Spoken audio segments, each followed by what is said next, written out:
I feel like I'm getting almost daily highlights from him this weekend in Toledo. But you look at it and you're like, all right, well, he turned on an 88-mile-an-hour fastball, so that doesn't do me any good for evaluation. And then you're I'm like looking. I'm at Texas Live right outside the stadium, and I'm like looking at the video on my phone. I'm like trying to see if there's any swing mechanic difference, even like a subtle one. And I'm no hitting expert or anything like that, but I'm like, ah, I don't really see it. um, I don't so see anything different. so the way I kind of looked at it, Cody, was like I will say I'm sure he's pissed or whatever about being sent down and the regular emotions that come with that. But at the same time, like the fact that he is like producing means that the attitude is not getting in the way of the larger goal, which is like you gotta hit to produce, you gotta get back up. So I think that is worth noting. But I'm also gonna treat these Toledo at bats kind of like spring training. We always talk about it. It's like, well, I'm glad to see it, but I'm not really sure what it means. So I don't know what to really draw from that. So you can kind of take that in whatever fashion you want. But Torque's raking in AAA. I guess it's good, but it doesn't Of course necessarily. he is. Is anyone surprised? We all knew this was going to happen. Everyone rakes in AAA. It's easy to hit in AAA. You can go look. There's almost teams score almost a full run more per game. Like the offense in AAA is kind of off the charts right now. Um, and the pitching just is not near as good with Torkelson. AJ Hinch said it was going to be subtle adjustments, and I had to kind of roll my eyes at that. 'Cause, like we've heard subtle adjustments before. Subtle adjustments do not seem to work for Spencer Torkelson.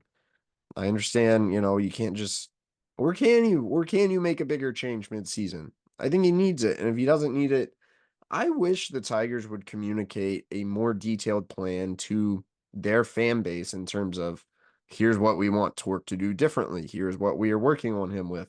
Because we didn't really get those answers. And talk about the frustrations and the negativity, like that's part of it. When people think their 1-1 pick, who they went out and they bought his jersey, is a bust, and you hear, oh, well, just some subtle tweaks, that doesn't inspire a lot of confidence.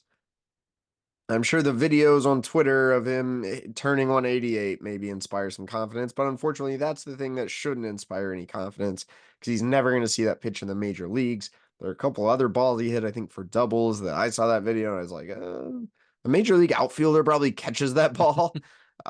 So I think those numbers can be very deceiving. Me personally, I'm just looking to see how he hitting velocity. If I see him double or barrel up a pitch and it's not at least 92 or 93, I'm like, I don't even care about that swing. It might as well not exist.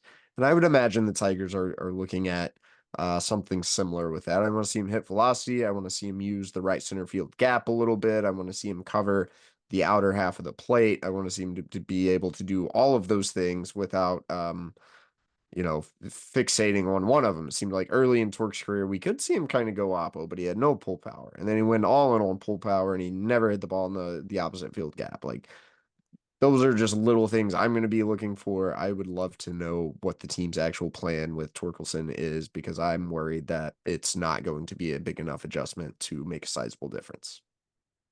Yeah, and look, like you gotta also think like how long is it good for him, for lack of a better expression, for him to just tee off on subpar pitching. Like how long is that? How long is he going to be there doing that? And it's going to be Yeah. of a I net th- benefit. I think that's a conversation with right now with Parker Meadows, who is killing it. And from what I've heard, like doing some of the Tigers want to see.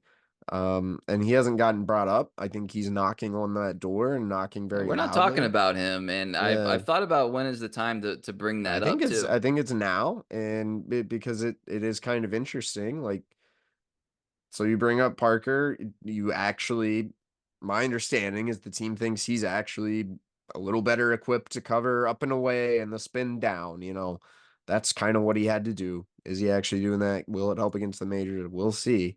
But if you feel more confident in his ability to handle the things that were getting him crushed at the major league level, then I think you got to bring him up.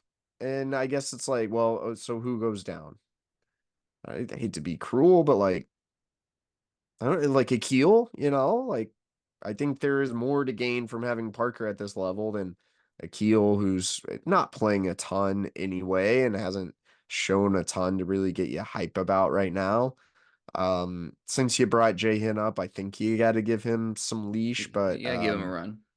and I don't know. I think it's about time to get Parker Meadows back up here and see if it's real. Because if it's not, then again, what are we for the entire first month plus of the season? This AJ Hinch Scott Harris line was like, well, we want development to happen at the big league level. We don't think Toledo will help Torque or Meadows or Keith.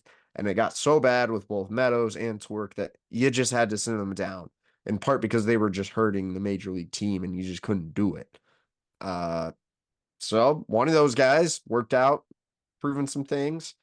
Let's see if he can do it at the major league level. Let's let him develop up here again. I don't think that's the worst idea in the world.